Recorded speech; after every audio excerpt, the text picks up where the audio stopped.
Ya. Okey, zaman Nabi sahabat semua tak nampak yang bukti-bukti tu kan.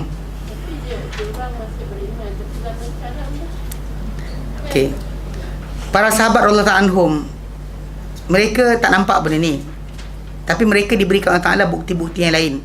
Contohnya Nabi SAW banyakkan makanan sedikit. Nabi SAW banyakkan air sedikit. Nabi celupkan tangan. Kemudian mereka faham Al-Quran secara tabi'i, mereka faham Al-Quran itu. Dengar Al-Quran, mereka terus beriman. Waktu kemudian contoh lain Allah Ta'ala berikan kepada mereka ni, lihat malaikat turun dalam peperangan. Malaikat turun membantu mereka dalam peperangan. So benda ni makin menguatkan. Datang pula orang Yahudi kata Muhammad Rasulullah, bukan orang Arab. Bani Israel tu datang, orang-orang Yahudi, contoh macam Zaid bin Sa'nah atau Allah bin Salam. Mereka datang jumpa Rasulullah SAW. Asyhadu an la ilaha illallah wa asyhadu anna Muhammad Rasulullah. Para sahabat lagi naik iman. So, orang Arab dengan orang Yahudi, actually orang-orang Bani Israel ni, keturunan Yaqub alaihissalam, diorang agak pandang rendah sikit kepada keturunan Ismail. Saya kata Ismail ni anak kepada apa? Hamba. Dia anak setara dengan Ibrahim alaihissalam daripada Sarah. So jadi dia orang pandang rendah. Tiba-tiba daripada keturunan yang rasa diri dia tinggi ni, dia mengaku Muhammad adalah utusan Allah Ta'ala. Para sahabat rasa macam mana? Zaman kita pun bila kita nampak benda berkenaan, kita boost up, kita punya rasa, perasaan kita. Kita rasa macam subhanallah kan, kita rasa bangga, seronok bila nampak orang Islam masuk Islam. Apa perasaan kita? Benda tu tadi Allah Ta'ala bantu pada mereka dengan lebih banyak banding dengan zaman kita. Dan memang kita kata macam kita ni, Nabi kata mana orang-orang yang kita tak nampak Rasulullah, beriman Rasulullah SAW, diberikan pahala besar. Pahala kita besar. Tapi kita kata benda berkenaan, kita kena belajar dan mencari. Memang kita kata zaman kita sekarang ni, kadang-kadang benda macam ni tak disebarkan sangat. Actually banyak perkara yang kita kata dalam tajuk ni macam tidak terlampau di-expose. Kan benda macam ni kita kata macam di sekolah-sekolah pun budak-budak anak-anak kita tak belajar. Sedangkan benda simple je, so simple. Nak belajar embryologi kan, kejadian manusia macam mana, kita belajar A sampai Z. Sekejap je, sejam boleh habis. Kalau nak detailkan lagi, kita buat macam buku macam ni. Ajar kan. Siapa-siapa yang pandai bahasa Inggeris, terjemahkanlah. Kadang-kadang orang kita banyak kerja kan, terjemah lagu rajin. Kita Korea dia terjemah. Benda macam ni tak nak buat kerja. Kan benda macam ni simple kan. Kita kata benda macam ni, kita kata kita bekerja untuk Islam. Yang kadang benda tu dah ada dan English pun tak reti juga nak buat. Tak tahu kenapa. Kan? Cerita Korea dia letak subtitle. Yang beria sangat. Tapi benda-benda macam ni kenapa tak buat kerja? Mana kita sebenarnya membantu Islam dengan cara tadi. Macam zaman dahulu Islam berkembang dengan penterjemahan. Zaman kita macam tu juga. So kalau kita rasa kita tahu dan sebagainya, kita kena buat kerja. Macam orang tengok Ahmad Didat kan. Saya tengok orang pandai Inggeris, tengok Ahmad Didat punya debat. Dia orang faham, dia orang seronok. Tapi tak pernah dia kata nak terjemahkan balik. Untuk bagi pada orang-orang yang tak faham, supaya boleh faham. Salah lah. So, kita kongsi ilmu tadi dan sampaikan balik. Macam kita sekarang di sini, di Yayasan Taklim, kita belajar dalam bahasa Arab. Kami belajar dalam bahasa Arab, kami terjemahkan balik dalam bahasa Melayu supaya tuan-tuan faham. Bukan tak boleh cakap dalam Inggeris, boleh. Tapi nanti sengit mulut. Kan tak keluar perkataan nanti kan. Absolute jadi obsolete kan, tu kan tak tahu mana satu. Tak masalah, perkataan tu lain maksud tu. Kan? Obsolete kan? Obsolete dengan obsolete kan? Mana kata ni? Absolute dengan obsolete. Benda tu tak sama. Kata-kata pilih perkataan kan masalah. Jadi secara asasnya cara Allah Ta'ala zahirkan bukti ikut zaman. Memang zaman kita ni zaman penemuan saintifik ni paling banyak. Kan orang semua mendakwa tahu sekian, tahu rahsia langit, tahu rahsia bumi, tahu rahsia tubuh manusia. But in the end, Al-Quranul Karim yang turun pada Muhammad SAW mendahului segala-galanya. Mendahului semua ilmu tadi dan membuktikan apa? Muhammad SAW dengan tanpa peralatan canggih, tanpa alat-alat yang canggih, dia menyampai kepada kita ilmu berkenaan rahsia-rahsia langit dan juga bumi serta badan kita sendiri. Macam mana baginda tahu kalau bukan benda tu pengetahuan daripada Allah Ta'ala? Dan kalau itu benar, maka yang atas lagi, macam tadi kan, macam tadi para sahabat tak nampak, maka syurga neraka macam tu juga. Azab kubur, alam barzah, soal jawab akhirat nanti, itu akan berlaku. Kalau dia kata ini benar, itu adalah hasil pengkajiannya. Bukan kita macam happynya benda ni betul. Tak, atas ni nanti nak buat apa? Pasal akhiran, ilmu ilmu Al-Quran adalah bawa kita pada akhirat. So akhirat kita buat apa? Itu cerita dia. Dan kita kadang-kadang macam benda macam ni, kita kata perlukan kepada pembelajaran, ulang kaji dan sebagainya. Pasal kita perlu, kita bagi apa, kadang-kadang tu dah iman dah, tapi nak tambah kuat iman. Macam Ibrahim dah beriman Allah Ta'ala, tapi dia minta kan supaya Allah Ta'ala tunjuk pada dia apa? Kaifatuhil mauta. Macam ni kau hidupkan benda-benda telah mati. Allah kata kau awalam tu'min. Allah kata kau tak beriman ke? Qala bala walakin liyatma'inna qalbi. Dia kata Allah, bahkan aku percaya tapi nak tenangkan hati aku. Ini Ibrahim AS minta kepada Allah Ta'ala. Takkan kita duduk diam, I'm a mu'min, it's okay for me. Mana boleh macam tu? Itu syarat kita kena belajar sampai kita tambah keyakinan lagi. Pasal kalau dia kata Ibrahim minta tambah yakin, kita duduk diam. Tak apa, I'm Muslim kan, I pray, I bla bla bla. Dia ingat macam tu je, selesai. Tak, datang was-was, datang gangguan syaitan. Tapi Ibrahim tak datang syaitan kepada dia, kepada para anbiya dijaga. Tapi namun kita dia minta Allah Ta'ala apa? Tunjukkan aku macam mana kehidupan yang telah mati. Dia minta dengan kadar dia sebagai seorang Nabi. Kita ni tak minta lah benda berkenaan. Kalau nampak orang minta hidup balik, kita lari. Kan, nampak hidup mati lagi. Betul Ibrahim AS dapat cincang burung-burung berkenaan letak atas bukit. Dia panggil burung tu datang bergolek-golek hidup balik. Dia tak lari. Kalau kita lari dah melupur. Gila kau hantu tu. Belajar nak tengok cerita hantu. Last sekali dia takut dengan benda-benda yang zahir. Allah Ta'ala hidupkan depan dia untuk tenangkan hati dia. Jadi macam tu, kita kena belajar untuk, kita dah mukmin, kita memang beriman dengan Muhammad Rasulullah, tapi bukti itu kena tambah lagi. Sampaikan dalam diri kita tak ada sebarang syak, tak ada sebarang ragu bahawa Muhammad Rasulullah.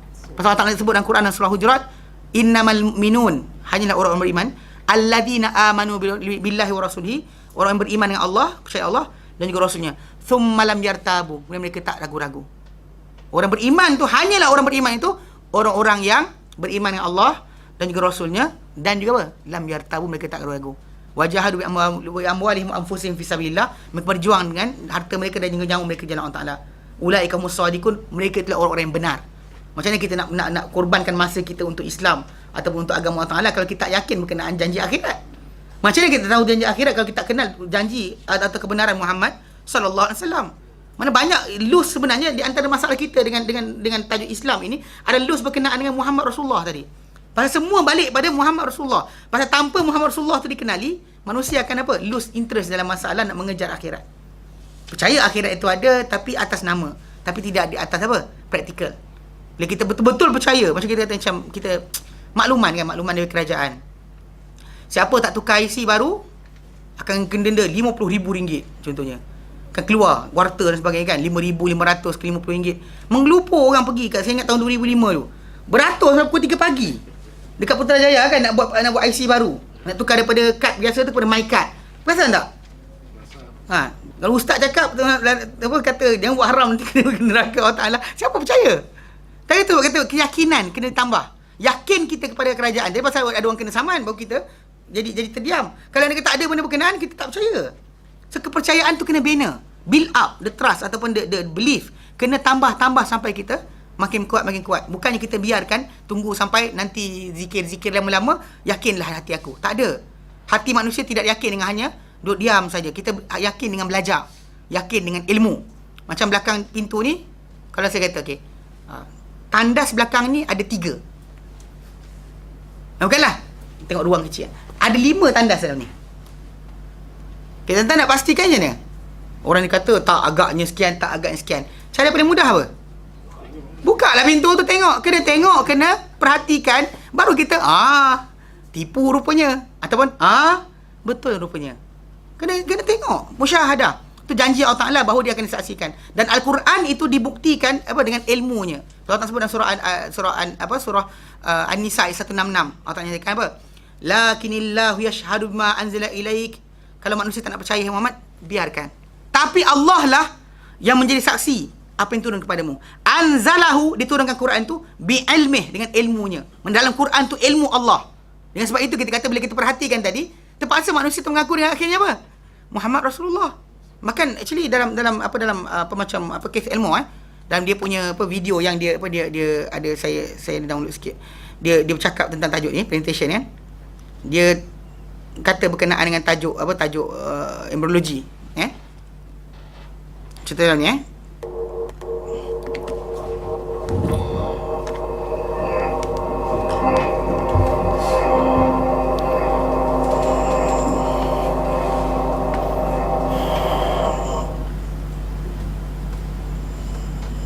Part 1. Lambat dah pula. Embryology in the United States, and I try to accept as many of those invitations as I can. Ya, jadi bukan So I want to tell you about. Ya. Ada satu lagi, bukan ni. Saya pun tak ingat mana tu. Embryologi bukan.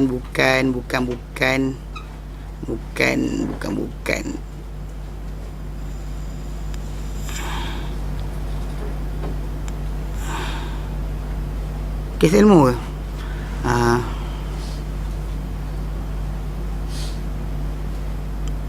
Ni kot. Macam mana tak?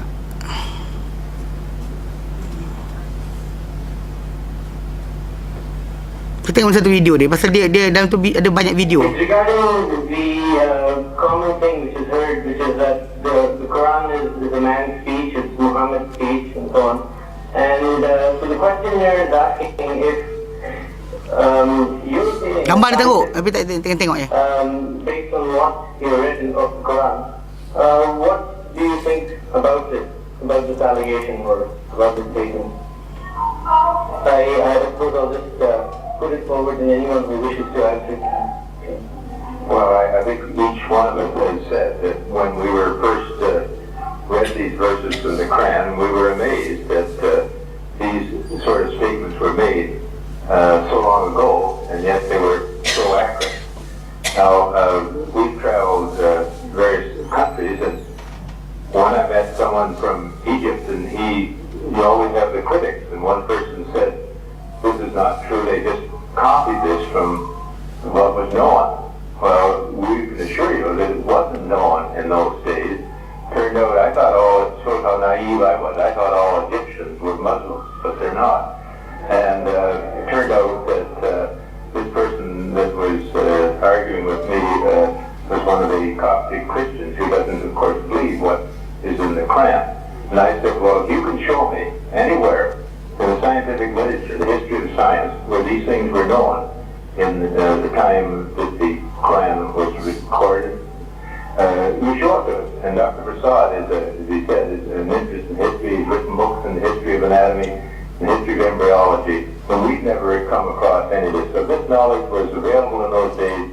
It's certainly not been recorded anywhere. And so as we say, it just was not available. So I guess amazement was the thing that presented to each one of us. We just couldn't believe that these things were written, and yet they are accurate 1,400 years later. That was our reaction. Dia kata apa? Tak sangka benda tu boleh tertulis lama dahulu, tapi dia accurate. Mana teliti, detail, mana tepat.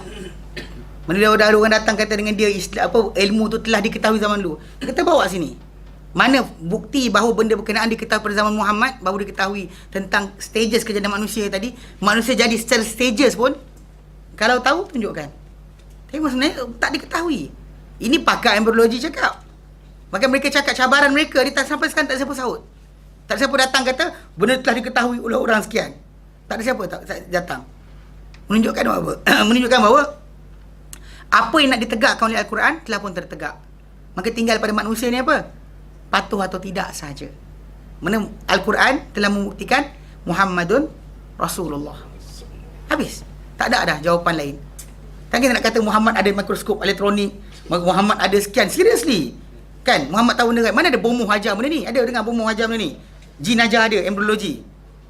Bahkan banyak saya jumpa orang belajar tentang kejadian manusia yang pakai ilmu-ilmu gaib dan sebagainya. Semua salah. Semua salah.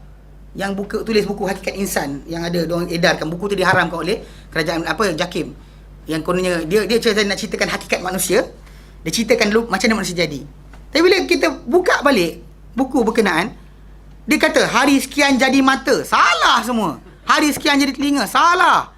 Mana dia pasal kan banyak orang ingat 40 nutfah, 40 alaqah, 40 mudghah. Lepas tu baru datang malaikat. Sedangkan 40 campur 40 apa? 80. 80 campur 40? 120. Janin pada hari yang contoh macam gambar rajah ni kan. Tuan-tuan rajin nak buka contoh macam kat sini multi-dimensional human embryo. Multi-dimensional. Sekejap Ni website ni siapa-siapa nak naik nak tengok boleh. Ni masalah dia. Dimension tak betul. Multi dimensional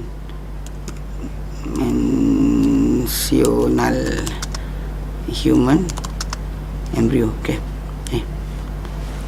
Ni contohnya website ni. Bila saya kata tadi berkenaan dengan hari keberapa manusia jadi ni kan. Ni hari ke-56. 56 tadi kita nak apa?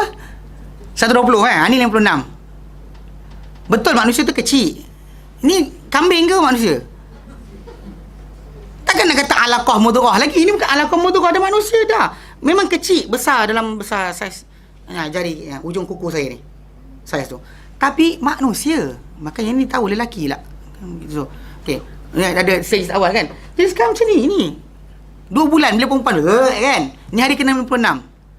Ni adalah hari ke-56 ikut daripada sini kan. Di 56 57 dia kata apa embrio 57 dah macam ni rupa dia. 56 57. Memang dah ada muka, dah ada sekian, tangan, kaki semua dah ada. Otak dah mula terbentuk. Mereka kita kata tak ada sebab lagi untuk kita kata dia kata benda berkenaan. Mana salah. Saya tunjuk gambar macam saya kata mana dia ni. Yang kata apa? Darah, segumpal darah 40 hari. Siapa kata ni? Segumpal darah 80 hari. 40 hari mana kan 40? Macam 40 apa? 80. Dia kata 80 tu masih lagi apa? Darah. Darah apa benda ni? Ni hari ke-56. Itu 80 dia kata. Masih lagi darah. Seriously, main-main ke? Tak ada siapa boleh datangkan dengan bukti apa dengan pernyataan setepat Al-Quran. So, siapa tak belajar, jahillah. Siapa belajar, tahulah. Maka terkeluar daripada khurafat dan juga dongeng. Jelas? Jelas? Ya. Hari keditiupkan roh. Para ulama bahaskan tentang perkara ini. Ikut hadis Nabi SAW, kan dalam Quran, dalam hadis Bukhari Muslim, lafaz dia berdatang dengan bunyi inna ahadakum yujma'u khalquhu fi batni ummihi arba'ina yauma. Sesungguhnya seorang di kamu dihimpun kejadiannya dan perut ibunya dalam masa 40 hari. Dalam Sahih Muslim lafaz dia thumma yakunu fi dhalika, kemudian dia jadi dalam 40 itu. Thumma yakunu fi dhalika alaqah mithla dhalik. Thumma yakunu fi dhalika, kemudian jadi dalam 40 tu juga mudghah misla dhalik. Maksud dia misla dhalik macam itulah, tak ada apa-apa berlaku, tak ada ketentuan yang baru. Summa, kemudian mana lepas 40 tu barulah summa, kemudian yursalu ilaihil malaku, diutus malaikat. Fayamfukhu fihi ruh, malaikat tiup pada dia roh, wa yu'maru bi arba'i kalimat. Mana lepas 40 hari. Lepas hari ke-40.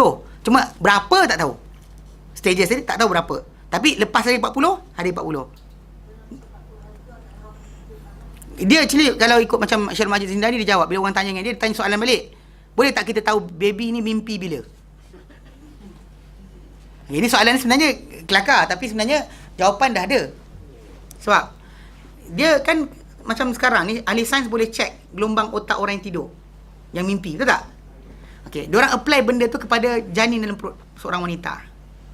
Dan diorang dapati bahawa hari ke-90 tu dah budak tu dah mimpi. 90. Ada yang kata hari 2 bulan macam start mak dia muntah tu dah start dah. Itu dah start dah, bayi tu dah mula bermimpi.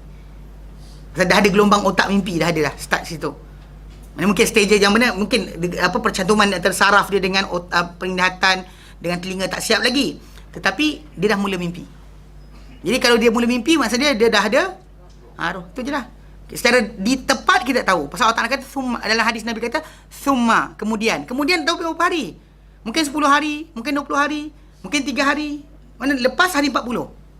Tapi tak tahu hari berapa hari. Tapi bila ditanya berkenaan mimpi bila, kita check lah bilakah baby mula mimpi. Ada orang kata hari ke-90. Ada kata hari 60. Which one is it? Kita tak pasti. Tapi yang pentingnya dalam tempoh berkenaan lah mula tiup roh tu berlaku. Okay.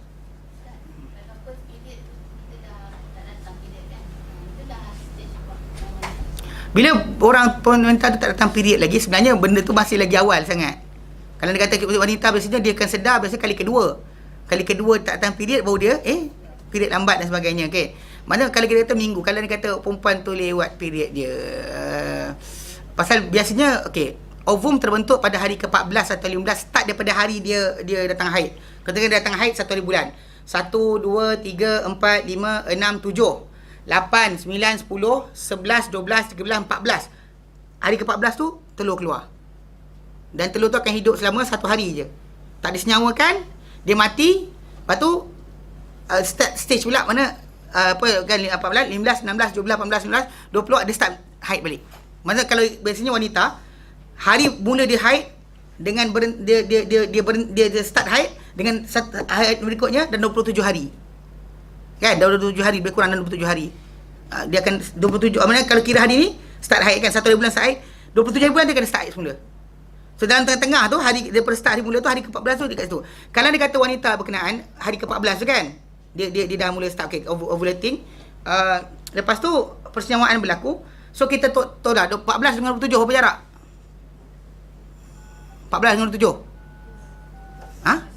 13 sikit. Maksud dia kalau dia kata perempuan tu start saja tak datang haid kali pertama, bayi tu baru stage alaqah.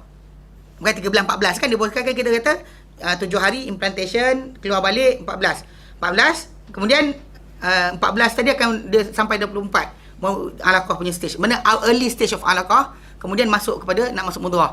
Mana dia akan sedar macam lewat bulan pertama kan, dia start lewat. Biasa normally time tu kita kata mungkin start alaqah lah. Zaman sekarang dengan ada tester yang pakai tester untuk kan kena kencing kat atas tu, lagi cepat diketahui. Zaman dahulu selagi nak 2 bulan perempuan tak mengandung, tak minta buah pelam, tak tahu. Zaman dulu. Pasal 2 bulan tu dah ini. Dah macam ni dah rupa dia.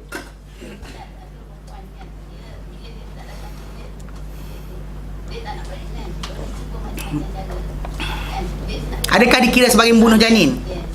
Pertama sekali ni lah, kalau dia kata dia pakai benda-benda contoh macam ubat-ubat yang ubat-ubat yang untuk perancang keluarga tu tak digalakkan pasal chemical benda berkenaan dia suppress pertumbuhan sel-sel yang elok dalam badan dia juga. Dan perbuatan orang kata benda berkenaan selagi tak terbukti dia mengandung, dia makan ubat-ubat tak salah. Selagi tak terbukti. Kalau dah terbukti dia mengandung, dia buat juga, dan actually ada problem. Pasal dalam Al-Quran Karim Allah Taala kata wala taqtulu auladakum khasyata imlaq atau khasyata infaq. Yang kamu bunuh anak-anak kamu kerana bimbang dia kongsi makan bimbang kemiskinan atau bimbang untuk membelanjakan harta untuk dia. Tak boleh. Mana dalam Islam tak dibenarkan macam tu. Bahkan anak tu ada rezeki dan actually tak sepatutnya dibuat. Kalau normally masalahnya perempuan hanya sedar betul-betul dia dah mengandung, boleh dibuktikan lepas 2 bulan. Baru betul diketahui. Tapi dia early stage awal tu dia orang tak sedar. Dia tak sedar pun dia mengandung. Kerana lompat pagar, panjat-panjat bukit sebagainya, rupanya dah mengandung. Dia tak sedar. Tapi dia ada macam inilah. Dan dalam perkara ni menyebabkan ulama bercanggahan. Ulama zaman dahulu contoh macam yang berpegang dengan 40 campur 40, mereka kata selagi tak 4 bulan dan tak apa, tak salah dia untuk membunuh janin berkenaan kalau dia tak nak. Pasal roh tak tiup lagi.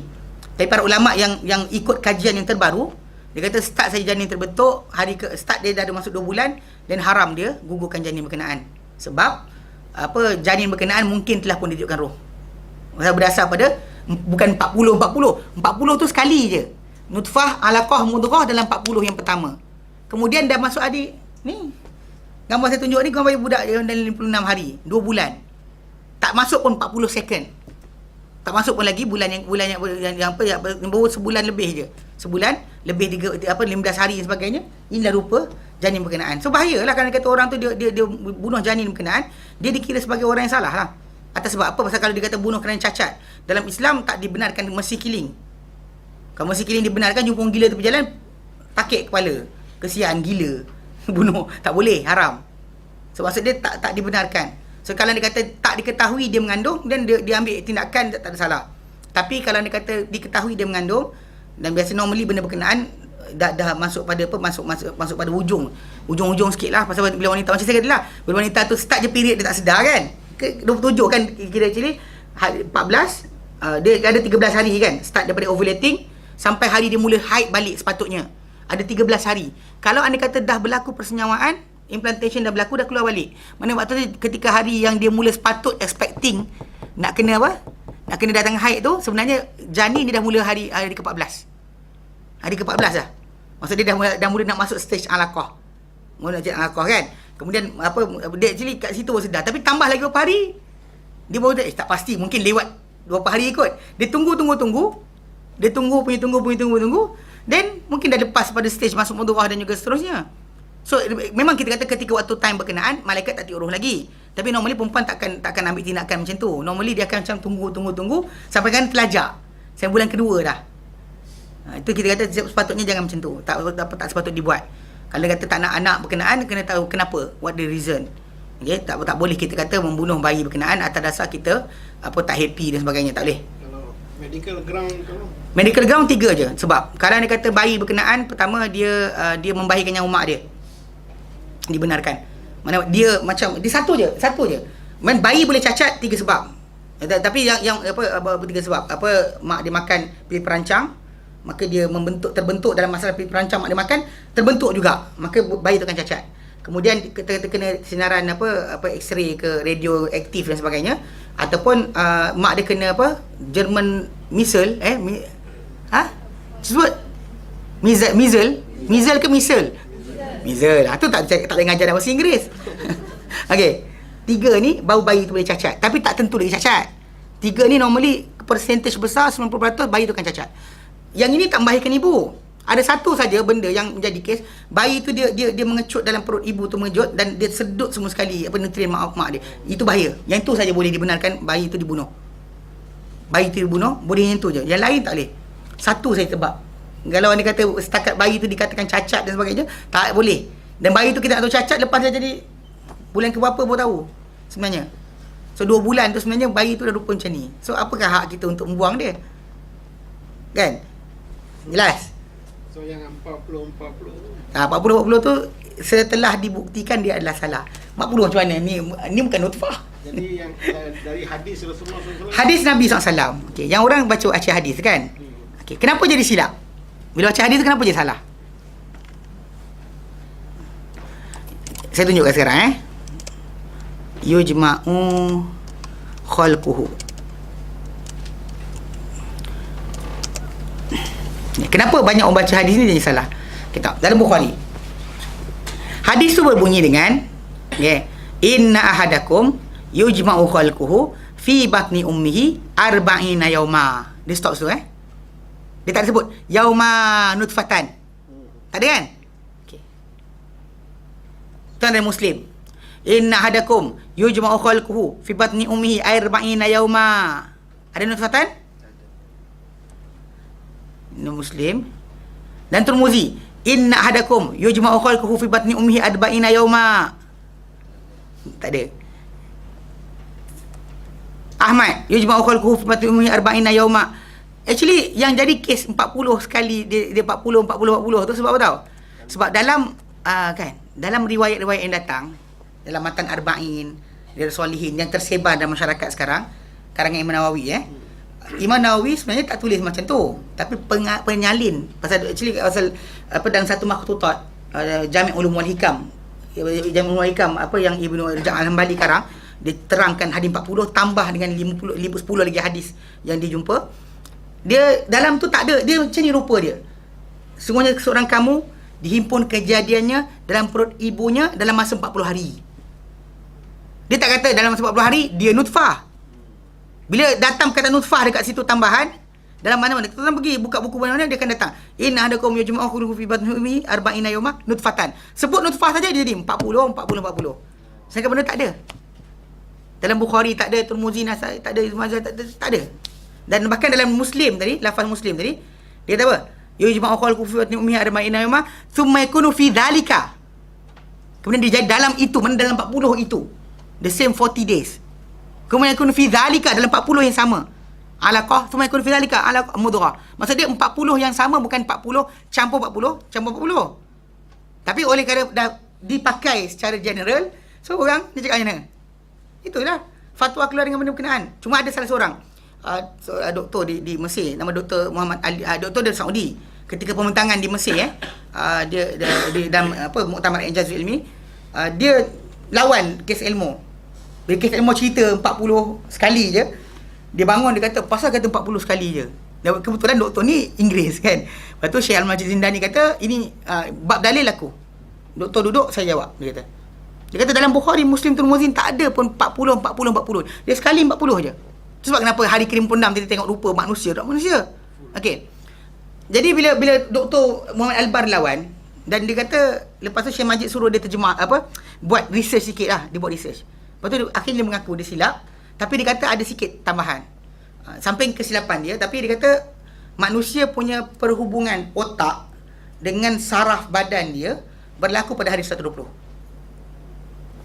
Otak full apa yang kata ni saraf dia bercantum dengan badan dia hari ke 120.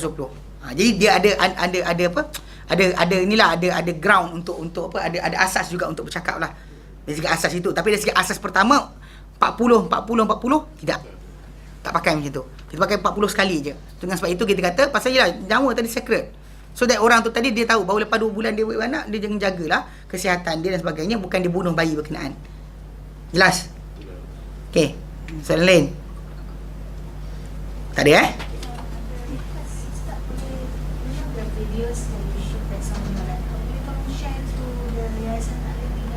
Apa nanti kita akan ni kan. Kita akan buat nanti. Kita akan try ambil. Banyak yang ada lah. Tak tahu. Banyak sebenarnya video dia. Kita akan kongsi situ. InsyaAllah. Pasal dia pun bagi benda tu. Dia bagi ambil free je. Benda berkenaan. Diorang bukan profit. Diorang not profitable. Dia akan menjaga. So, jadi kita boleh pakai nanti insyaAllah. Kita akan kongsi dalam website. Okay? Jelas Baik, kita berhenti kat sini. Saya harap apa yang kita sampaikan tadi dapat beri faedah pada tuan sekalian. Dan ilmu ni untuk sampaikan. Dah belajar dah kan? Belajar sampaikan balik. So, handout pun dah ada. Jadi tak ada alasan untuk kata tak tahu. Jadi satu tanda ada satu tanda. Telinga Telinga. Pada hari 44 dah ada telinga. Itu memang ada. So, itu ada hadis yang lain. Tapi saya tak boleh terang kat sini. Panjang kan, tak habis kan. Tak nak makan tengah hari ke? Okey, tapi kita insyaAllah kita sambung kemudian. Kalau dia kata ada rezeki, kita akan sambung. Maksudnya banyak benda berkenaan dengan kilat, berkenaan dengan gunung ganam, berkenaan dengan lautan, berkenaan dengan angin di lautan. Banyak sebenarnya. Kalau dia kata nak diterokai, banyak. Semua sekali matlamat adalah untuk menunjukkan Muhammadur Rasulullah. Dan bahawa Quran itu daripada Allah Ta'ala. Dan kita tak ada hak untuk berkata tidak berkenaan apa yang nyatakan oleh Quran kepada kita. Dan bahkan kita menanti untuk akhirat, kita sampai ke sana seperti mana Quran nyatakan. Jelas? Baik, kita berhenti kat sini insyaAllah. Wallahu a'lam. Sallallahu ala sayyidina Muhammad wa sallam. Walhamdulillah alamin. Assalamualaikum warahmatullahi wabarakatuh.